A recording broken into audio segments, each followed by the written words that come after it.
പിതാവിനും പുത്രനും പരിശുദ്ധാത്മാവിനും മഹത്വമുണ്ടായിരിക്കട്ടെ. ഒരു വാക്യം എല്ലാവരുടെയും ശ്രദ്ധയിൽ കൊണ്ടുവരുവാൻ ആഗ്രഹിക്കുന്നു. വിലാപങ്ങളുടെ പുസ്തകം 1-ാം അധ്യായം 12-ാം വാക്യം. വിലാപങ്ങളുടെ പുസ്തകം 1-ാം അധ്യായം 12-ാം വാക്യം. കടന്നുപോകുന്ന ഏവരുമായുള്ളവരെ നിങ്ങൾക്കിത് ഏതുമില്ലയോ? അത്രയും കൂടി ഞാൻ നിർത്തുക. 2 വരികൾ കൂടിയുണ്ട്. കടന്നുപോകുന്ന ഏവരുമായുള്ളവരെ നിങ്ങൾക്കിത് ഏതുമില്ലയോ? പാമ്പാടി ദേറായിൽ പോയിട്ടുള്ളവർ അവിടുത്തെ പഴയ പള്ളിയും ഇപ്പോഴത്തെ ദേവാലയം കണ്ടിട്ടുള്ളവർ ഒരു പക്ഷേ ശ്രദ്ധിച്ചിട്ടുണ്ടാകും. പഴയ ദേവാലയത്തിൻ്റെ മധുബായുടെ ആർച്ചിൻ്റെ മുകളിൽ യേശു തമ്പുരാൻ ക്രൂശിൽ കിടക്കുന്ന ഒരു ചിത്രമുണ്ടായിരുന്നു. ആ ചിത്രത്തോട് ചേർന്ന് രേഖപ്പെടുത്തിയിട്ടുണ്ടായിരുന്ന ഒരു വാക്യം ഇതാണ്: കടന്നുപോകുന്ന ഏവരുമായുള്ളവരെ നിങ്ങൾക്കിത് ഏതുമില്ലയോ? കർത്താവ് ക്രൂശിക്കപ്പെട്ട സമയത്ത് എഴുതപ്പെട്ട വാക്യമൊന്നുമല്ല. പക്ഷേ ഈ വാക്യത്തിൻ്റെ പ്രസക്തി മനസ്സിലാക്കിയ ദേറ അധികാരികൾ ദേവാലയം പുതുക്കി പണിതപ്പോഴും അത് കളഞ്ഞില്ല. ദേവാലയത്തിൽ നിന്ന് പരിശുദ്ധനായ പാമ്പാടി തിരുമേനിയുടെ കബറിങ്കിലേക്ക് കയറുന്ന ആ കവാടത്തിൻ്റെ മുകളിൽ അതേപടി സൂക്ഷിച്ചിട്ടുമുണ്ട്. യെരുശലേമിനുണ്ടായ പതനത്തോടനുബന്ധിച്ച് പ്രവാചകനായ ജെറമ്യായ എഴുതിയതാണ് വിലാപങ്ങളുടെ പുസ്തകം. പക്ഷെ ഞാൻ ആ പുസ്തകത്തിലേക്കോ ആ വാക്യം എഴുതാനുണ്ടായ സാഹചര്യത്തിലേക്കുമല്ല എൻ്റെ വിഷയം. പാമ്പാടി ദേറായിലെ ചിത്രവും അതിനോട് ചേർത്ത് ഈ വാക്യം വെച്ചതുമാണ് എൻ്റെ വിഷയം. ക്രൂശിൽ കിടക്കുന്ന കർത്താവിൻ്റെ ആ ചിത്രം അതിനോട് ചേർത്ത് ആലേഖനം ചെയ്യപ്പെട്ടിരിക്കുന്നു. കടന്നു പോകുന്ന ഏവരുമായുള്ളവരെ നിങ്ങൾക്കിത് ഏതുമില്ലയോ എന്ന്. ഞാൻ വളരെ വർഷങ്ങൾക്ക് മുമ്പ് വൈദികനായിരുന്ന സമയത്ത് വായിച്ച ഒരു ചെറിയ സംഭവമല്ല, നല്ല ഭാവനയുള്ള ഒരു എഴുത്തുകാരൻ്റെ ഭാവനയിൽ കണ്ട കാര്യം അദ്ദേഹം എഴുതി. WCCയുടെ ഒരു ചെറിയ പ്രസിദ്ധീകരണത്തിലായിരുന്നു അത് എഴുതിയത്. വർഷങ്ങൾ, ഒരു 10-20 വർഷങ്ങൾക്ക് മുമ്പുള്ളത്. വളരെ സന്തോഷമായി, സന്തുഷ്ടമായി, അതിലേറെ സമാധാനമായി കഴിയുന്ന ഒരു കുടുംബം. കുടുംബത്തിന് നാഥനുണ്ട്, നായികയുണ്ട്, കുട്ടികളുണ്ട്. പതിവ് പോലെ ഒരു ദിവസം തൻ്റെ എല്ലാ ജോലികളും കഴിഞ്ഞ് വൈകിട്ടത്തെ പ്രാർത്ഥനയെക്കുറിച്ച് അതിൻ്റെ അകത്ത് എഴുതിയില്ല, നല്ല ഭക്ഷണമൊക്കെ കഴിഞ്ഞ് എല്ലാവരും ഉറങ്ങാൻ കിടന്നു. ഈ ഗൃഹനാഥൻ നിദ്രയിൽ നിന്ന് ഗാഢനിദ്രയിലേക്ക്, from sleep to sound sleep, ഗാഢനിദ്രയിലേക്ക് വഴുതി വീഴുന്നു. അപ്പോൾ അദ്ദേഹം സ്വപ്നത്തിൽ ഒരു വലിയ നിലവിളിയാണ് കേൾക്കുന്നത്. ചെവി വട്ടം പിടിച്ചു. ഇത് എവിടെയാ ഈ നിലവിളി കേൾക്കുന്നത് എന്നറിയാൻ. അപ്പോൾ ശ്രദ്ധിക്കും തോറും അതിൽ കൂടുതൽ അടുത്തും ആ നിലവിളിയുടെ ശബ്ദത്തിൻ്റെ ദയനീയത വർദ്ധിച്ചും വന്നു. അപ്പോൾ അദ്ദേഹം ശ്രദ്ധിച്ചപ്പോൾ മനസ്സിലായി ഇത് അധികം ദൂരമെങ്ങുമല്ല എന്ന്. ഭാര്യയുണ്ട്, കുഞ്ഞുങ്ങളുണ്ട്. അദ്ദേഹം നോക്കി, ഭാര്യയാണോ കുട്ടികളാണോ? ഒരു കുഴപ്പവുമില്ല. രണ്ടു കൂട്ടരും നല്ല കൂർക്കം വലിച്ച് ഭംഗിയായിട്ട് ഉറങ്ങുന്നുമുണ്ട്. തോന്നിയതാകാം എന്ന് കണ്ട് ഈ മനുഷ്യൻ വീണ്ടും ഉറങ്ങാൻ കിടന്നു. ഉറക്കത്തിൽ നിന്ന് ഗാഢനിദ്രയിലേക്ക് വീഴുമ്പം വീണ്ടും ഇതേ ശബ്ദം കേൾക്കുക. അദ്ദേഹം ഭാര്യയും കുട്ടികളെയും ഒന്നും വിളിച്ചില്ല, ഉണർത്തിയില്ല. അപ്പം ശ്രദ്ധിച്ചപ്പോൾ ബോധ്യമായി ഇത് തൻ്റെ വീടിൻ്റെ പ്രധാന കവാടത്തിൻ്റെ മുമ്പിലാണ് ഈ നിലവിളി നടക്കുന്നത് എന്ന്. അപ്പം ഈ മനുഷ്യൻ പേടിയുണ്ട്. ചെന്ന് ആ പ്രധാന കവാടത്തിൻ്റെ ടവർ ബോൾട്ട്, ആ കൊളുത്ത് താഴോട്ട് വലിച്ചു. കതവ് തുറന്ന് നോക്കിയപ്പോൾ ക്രൂശിൽ കിടക്കുന്ന യേശുവാണ്. യേശുവിൻ്റെ നിലവിളിയാണ് കാണുന്നത്. അപ്പം അദ്ദേഹത്തിൻ്റെ ആദ്യത്തെ പ്രതികരണം ഇതായിരുന്നു: കർത്താവേ, ഇത് എൻ്റെ വീട്ടുപടിക്കൽ തന്നെ വേണമായിരുന്നു. ക്രൂശിലെ രൂപം ഒന്നും പ്രതികരിക്കുന്നില്ല. വീണ്ടും ഈ മനുഷ്യൻ പറഞ്ഞു, എനിക്കിത് സഹിക്കുന്നില്ല. നിൻ്റെ ഈ കിടപ്പ്, നിൻ്റെ ഈ നിലവിളി, നിൻ്റെ ഈ വേദനാഭാവം എനിക്ക് സഹിക്കുന്നില്ല. ക്രൂശിലെ രൂപം നിലവിളി തുടർന്നുകൊണ്ടേയിരുന്നു. ഈ മനുഷ്യൻ പലതും പറയുന്നുണ്ട്. അവസാനം അദ്ദേഹം പറഞ്ഞു, ഞാൻ എൻ്റെ ഭാര്യയെ വിളിക്കാം, അവരൊരു നേഴ്സാണ്. നിൻ്റെ തലയിൽ നിന്ന് ഈ മുൾക്കിരീടം നിന്നെ നൊമ്പരിപ്പിക്കാതെ എടുത്തു മാറ്റും. പഞ്ഞി കൊണ്ടുവരാം, ഫസ്റ്റ് എയ്ഡ് ചെയ്യാം. നിന്നെ ക്രൂശിൽ നിന്ന് അല്പം പോലും നൊമ്പരിപ്പിക്കാതെ ആണികൾ ഊരാം. ഇത്രയൊക്കെ ആയപ്പോൾ, ഇങ്ങനെയുള്ള നിർദ്ദേശങ്ങൾ മുന്നോട്ട് വെച്ചപ്പോൾ ക്രൂശിലെ രൂപം പറഞ്ഞു, നോ പ്ലീസ്, വേണ്ട സ്നേഹിത, വേണ്ട. അപ്പം ഈ മനുഷ്യൻ അവസാനം പറഞ്ഞു, അവിടുന്ന് അങ്ങനെ പറയരുത്, എനിക്കിത് സഹിക്കാൻ വയ്യ. അങ്ങയുടെ ഈ കിടപ്പ്, അങ്ങയുടെ ഈ വേദന, അങ്ങയുടെ ഈ അവസ്ഥ എനിക്കെന്തെങ്കിലും ചെയ്തേ മതിയാവൂ.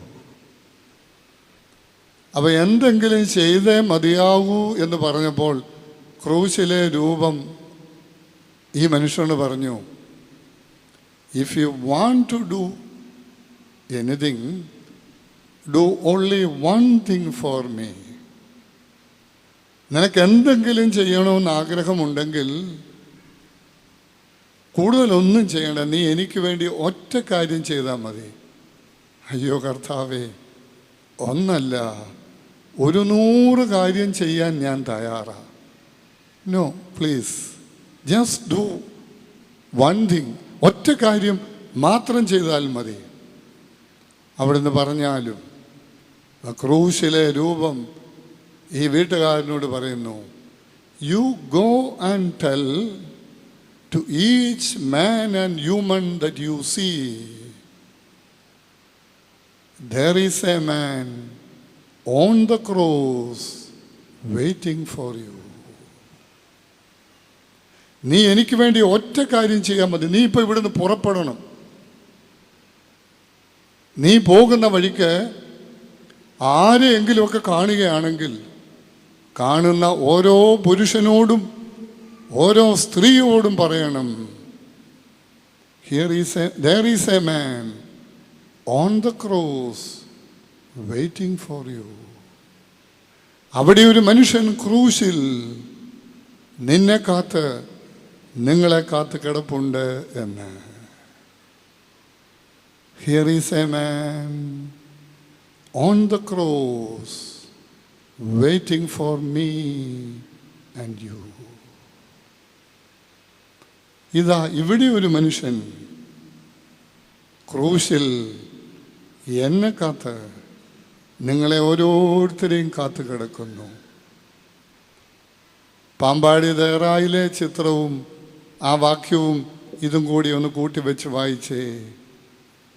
കടന്നു പോകുന്ന ഏവരുമായുള്ളവരെ, നിങ്ങൾക്കിത് ഏതുമില്ലയോ?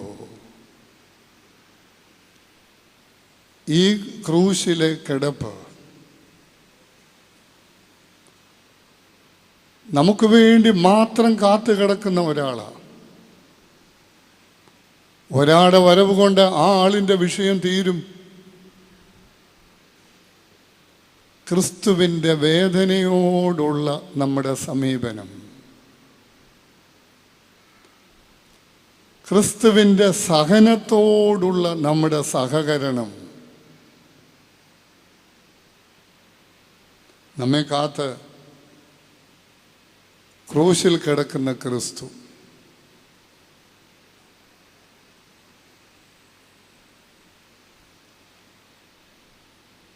ക്രിസ്തുവിൻ്റെ കാത്തിരിപ്പ് പല സന്ദർഭങ്ങളിൽ നമുക്ക് കണ്ടെത്താനായിട്ട് കഴിയും.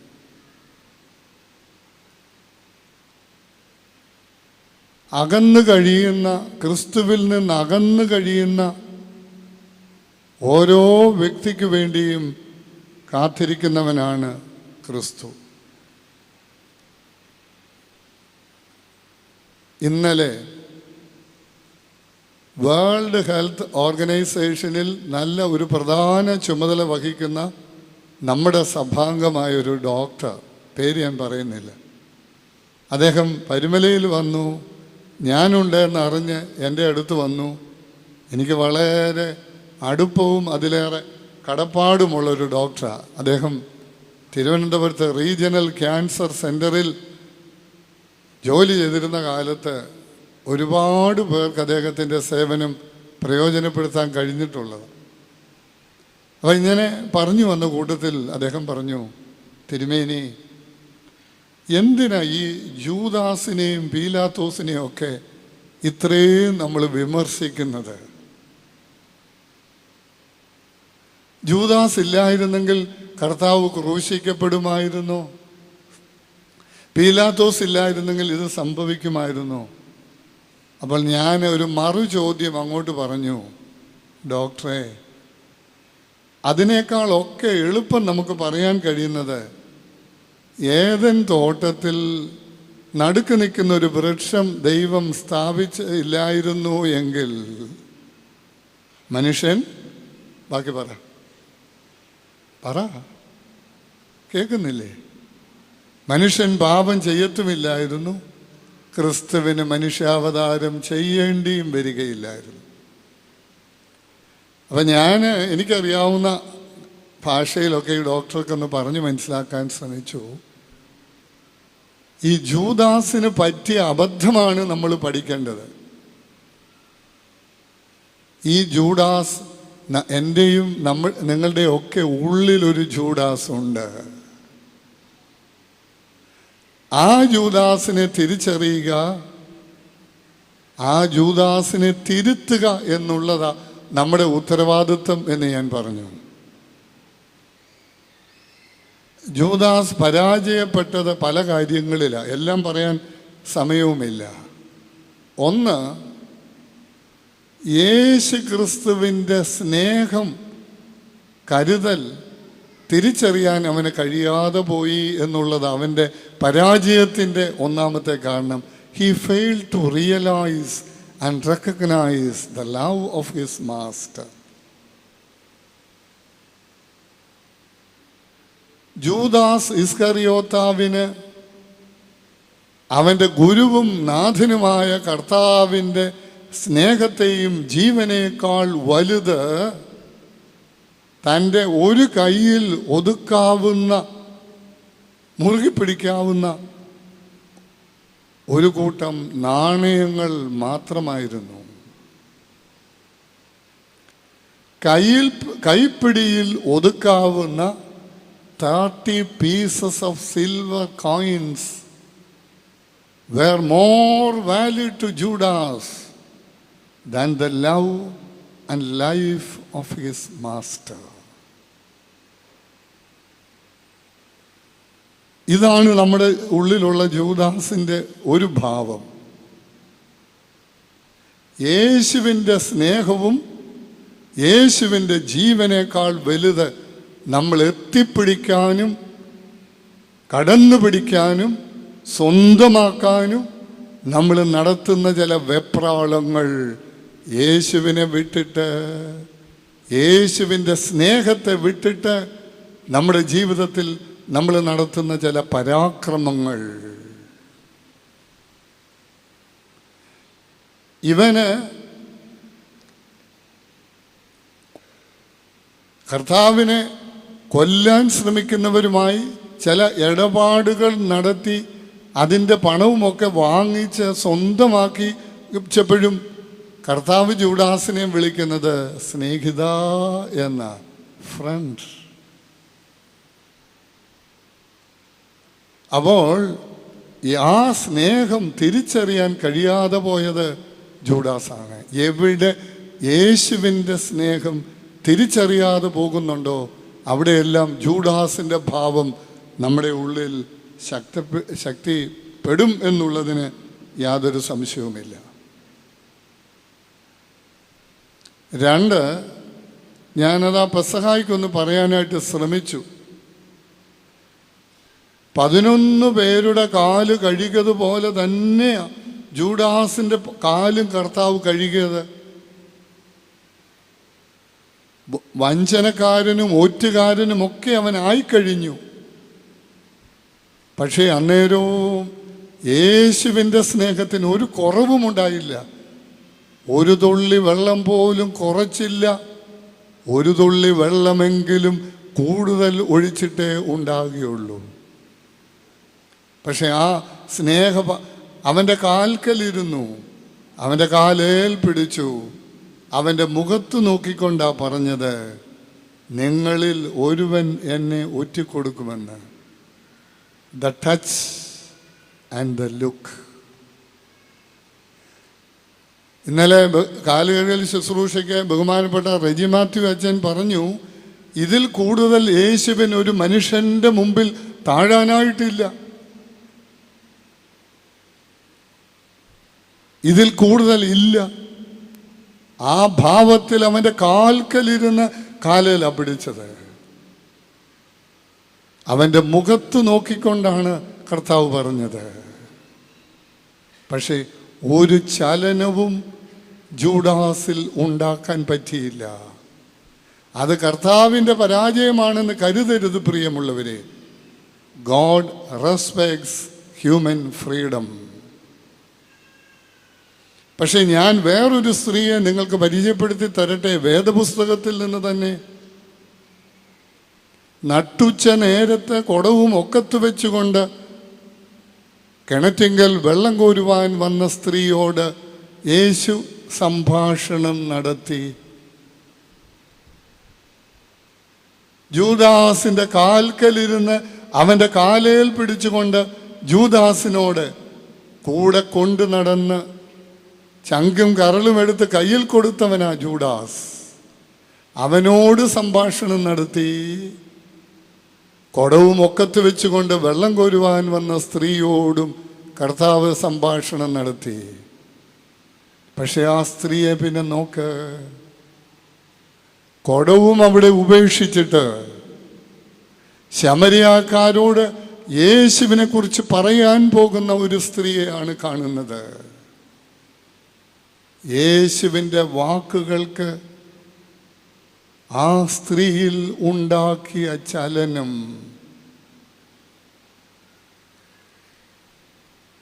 യേശു അവളോട് സംസാരിച്ച പറഞ്ഞ, ഞാൻ അതിനെയെല്ലാം കൂടെ യേശുവിൻ്റെ വാക്കുകൾക്ക്, ദ വേർഡ് ഓഫ് ക്രൈസ്റ്റ്, ആ സ്ത്രീയിൽ അവളുടെ പശ്ചാത്തലമൊക്കെ കർത്താവ് അവളോട് പറയുമ്പോൾ തന്നെ അവിടെ മനസ്സിലാകുന്നുണ്ട്. പക്ഷേ ആ സ്ത്രീയോട് കർത്താവ് ചുരുങ്ങിയ സമയം സംഭാഷണം നടത്തിയത് അവളുടെ ഹൃദയത്തിൽ ഒരു വിള്ളൽ വീഴ്ത്തുവാൻ സാധിച്ചു. ഒരെഴുത്തുകാരൻ എഴുതി, "The word of Jesus made a crack in the heart of that woman." ആ സ്ത്രീയുടെ ഹൃദയത്തിൽ ഒരു വിള്ളൽ വീഴ്ത്തുവാൻ യേശുവിൻ്റെ വാക്കുകൾക്ക് കഴിഞ്ഞു. കടന്നു വന്നിരിക്കുന്ന ഏവരുമായുള്ളവരെ, നിങ്ങൾക്കിതേതുമില്ലയോ? രാവിലെ മുതൽ യേശുവിൻ്റെ എത്ര വാക്കുകളാണ് കേട്ടുകൊണ്ടിരിക്കുന്നത്? ക്രിസ്തു സംഭവവുമായി ബന്ധപ്പെട്ട എത്ര വാക്കുകളാണ് ഈ 4 ശുശ്രൂഷകൾ, ഈ 4 യാമപ്രാർത്ഥനകൾ പൂർത്തിയായപ്പോൾ എവൻഗേലിയോനിലൂടെ, പാട്ടുകളിലൂടെ, പ്രാർത്ഥനകളിലൂടെ കേൾക്കുവാനായിട്ട് കഴിഞ്ഞത്? What effect it made! എന്ത് ചലനം സൃഷ്ടിച്ചു! Here is a man on the cross waiting for me and you.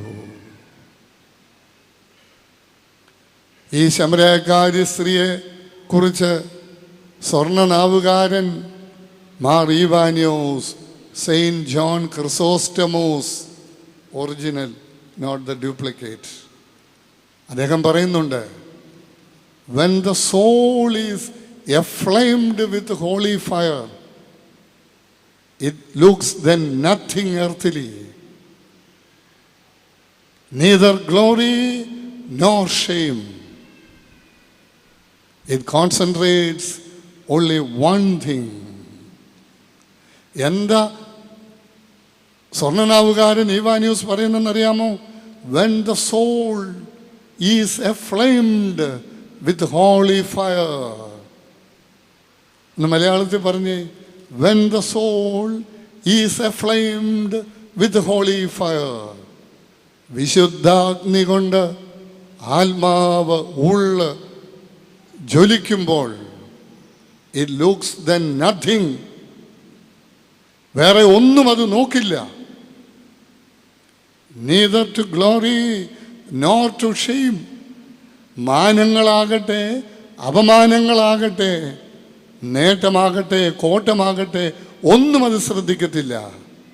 It concentrates just only one thing. ഒരു കാര്യം മാത്രമേ അത് ശ്രദ്ധിക്കുകയുള്ളൂ.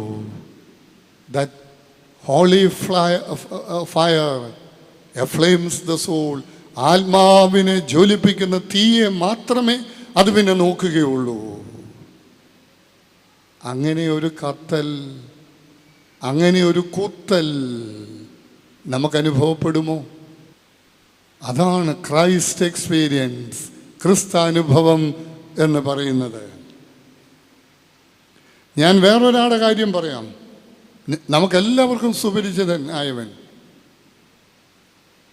ഇന്ന് കോഴി കൂകുന്നതിന് മുമ്പ് നീ 3 വട്ടം എന്നെ തള്ളിപ്പറയുമെന്ന് പറഞ്ഞു. എന്താ മറുപടി പറഞ്ഞത്? നിനക്ക് വേണ്ടി മരിക്കേണ്ടി വന്നാലും അങ്ങനെ ചെയ്യില്ലെന്ന് പറഞ്ഞു. ഞാൻ എൻ്റെ ഭാഷയിൽ പറഞ്ഞ്, കോഴി 3 അല്ല 30 വട്ടം കൂകിയാലും ഈ ഉള്ളവൻ മാറുകയില്ലെന്നാ പറഞ്ഞത്. 1, 2, 3. യേശു അതൊക്കെ നടന്ന ചുറ്റുപാടൊന്നും ഞാൻ പറയേണ്ട കാര്യമില്ലെന്ന് കരുതുകയാണ്. Jesus turned and looked Peter. യേശു ഒന്ന് തിരിഞ്ഞ് പത്രോസിനെ നോക്കി. അത് ലൂക്കോസ് സുവിശേഷകൻ മാത്രമേ രേഖപ്പെടുത്തിയിട്ടുള്ളൂ. യേശു തിരിഞ്ഞ് പത്രോസിനെ നോക്കുന്നത്. ഉള്ളു കത്തിപ്പോയി പ്രിയരെ, ഉള്ളിലൊരു കുത്തലുണ്ടായി സ്നേഹിതരെ. Peter remembered the word of Jesus, went out and wept bitterly. യേശു പറഞ്ഞ വാക്കുകൾ അവൻ ഓർത്തു. അതിദുഃഖിതനായി പുറത്തിറങ്ങി പൊട്ടിക്കരഞ്ഞു. പത്രോസിൽ ഒരു കുത്തലും ഒരു കത്തലും ഉണ്ടായി. ഇതുണ്ടെങ്കിലേ ചില സാഹചര്യങ്ങളിൽ നിന്ന് വെളിയിൽ വരാൻ പറ്റുകയുള്ളൂ. കോഴി കൂകിയത് ഇതെല്ലാം ചില ഓർമ്മപ്പെടുത്തലുകളാ. യേശു പറഞ്ഞ വാക്കുകൾ ഓർക്കണം. യേശുവിൻ്റെ മുഖത്തവൻ നോക്കി. Here is a man waiting for us on the cross. ഈ മുഖത്തൊന്ന് നോക്കാൻ കഴിയുന്നുണ്ടോ? ഒരു കുത്തലും ഒരു കത്തലും ഉണ്ടാകുമോ? Repentance is the only key that opens the door of heaven. സ്വർഗരാജ്യത്തിൻ്റെ കവാടം തുറക്കുന്ന ഏക താക്കോൽ എന്ന് പറയുന്നത് അനുതാപത്തിൻ്റെതാണ് പ്രിയമുള്ളവരെ. അതുമാത്രമാണ്. അത് ഈ കുത്തലും കത്തലും ഉണ്ടാകണം. ഞാൻ ദീർഘിപ്പിക്കുന്നില്ല. ബ്രസീൽ, അവിടെ ഒരു ചിത്രശാലയിൽ ഒരു ചിത്രം, ഞാൻ ബ്രസീലിലൊന്നും പോയിട്ടൊന്നുമില്ല, ആരെങ്കിലും കൊണ്ടുപോകാനേ പോകാൻ ആഗ്രഹമില്ലാതില്ല. പക്ഷെ അവിടുത്തെ ഒരു ചിത്രശാലയിൽ യേശുവിനെ ക്രൂശിക്കാൻ വേണ്ടി ഒരുക്കുന്ന ആ ഒരുക്കൽ നടക്കുന്ന കുരിശിൻ്റെ മിനുക്കുപണിയുടെ ഒരു ചിത്രം വെച്ചിട്ടുണ്ടെന്ന് ഒരു പുസ്തകത്തിൽ ഞാൻ വായിച്ചു. ആ കുരിശിൻ്റെ ലാസ്റ്റ് ടച്ച് എന്നൊക്കെ പറയത്തില്ലേ, അവസാനത്തെ മിനുക്കുപണി. ആ മിനുക്കുപണിയുടെ സമയത്ത് ഒരു കൂസലുമില്ലാതെ അതിലേ പോകുന്ന ജൂദാസിൻ്റെ ചിത്രമാണ് അവിടെ പ്രദർശിപ്പിച്ചിരിക്കുന്നത്. ആ ഗ്രന്ഥകാരൻ എഴുതിയിരിക്കുന്ന വാക്ക് ഒരു കൂസലുമില്ലാത്ത ജൂഡാസ്. നമുക്കേതാണ്ട് കൂസലുണ്ടോ? ഇവിടെ ഇത്രയും കാര്യങ്ങളൊക്കെ നടക്കുമ്പോൾ നമുക്ക് എന്നാ കൂസലാണ്? എന്നെ കൂസല? ഒരു കൂസലുമില്ല. നമുക്ക് വെള്ളം കുടിക്കുക, കഞ്ഞിയുണ്ടോ എന്ന് തിരക്കുക, ഇതൊക്കെയാണ് നമ്മുടെ കൺസേൺസ്. ഓരോ ആരാധന നടക്കുമ്പോഴും എന്നിലും നിങ്ങളിലും ഉണ്ടാകുന്ന അലസ ഭാവങ്ങൾ എന്ന് പറയുന്നത് കൂസലില്ലായ്മയാണ്. ക്രിസ്തുവിനോടുള്ള കൂസലില്ലായ്മ. കൂസലുള്ളിടത്ത് കുത്തലുണ്ട്, കുത്തലുള്ളിടത്ത് കത്തലുണ്ട്, അവിടെ കണ്ണുനീരുണ്ട്.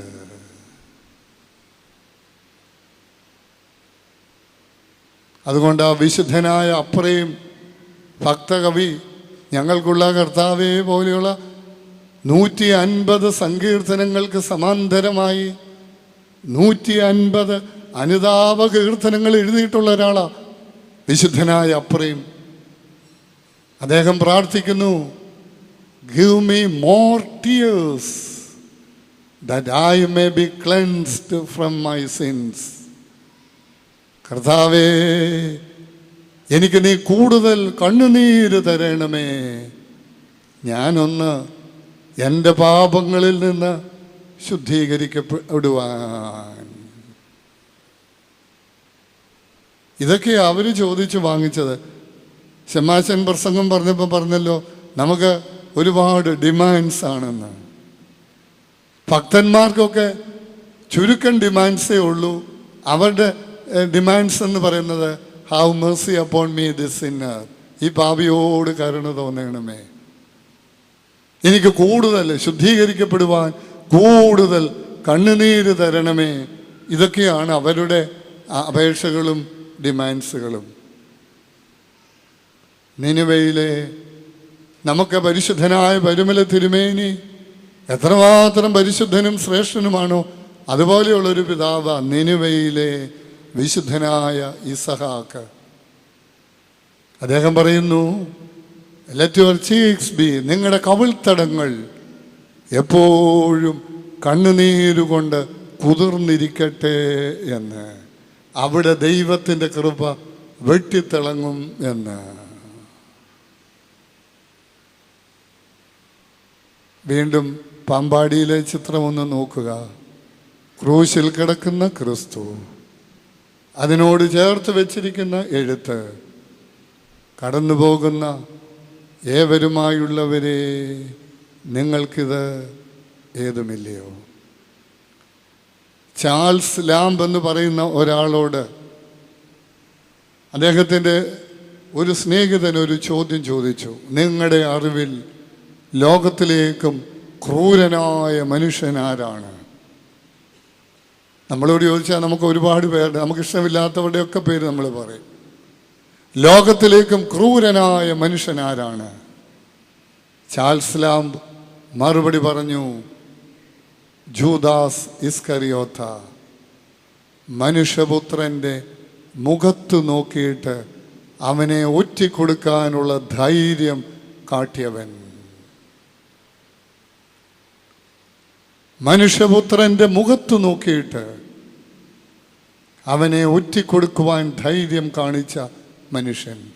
കാരണം അവൻ്റെ പ്രയോറിറ്റി മറ്റൊന്നായിരുന്നു. ചാൾസ് ലാംബ്, ഞാനിത് വായിച്ചപ്പം എൻ്റെ മനസ്സിൽ വന്ന കാര്യം ഞാനങ്ങ് പറയാം, കുംഭസാരം പോലെ. ചാൾസ് ലാംബ് എന്നെ കണ്ടിട്ടില്ല, എന്നെ കേട്ടിട്ടുമില്ല. കാണുകയും കേൾക്കുകയും ചെയ്തിരുന്നെങ്കിൽ ഒരുപക്ഷെ അദ്ദേഹം എൻ്റെ പേരെ പറയത്തുള്ളായിരുന്നു എന്ന് ഞാൻ ഓർത്തു പോകുക. Here is a man on the cross waiting for us. Amen.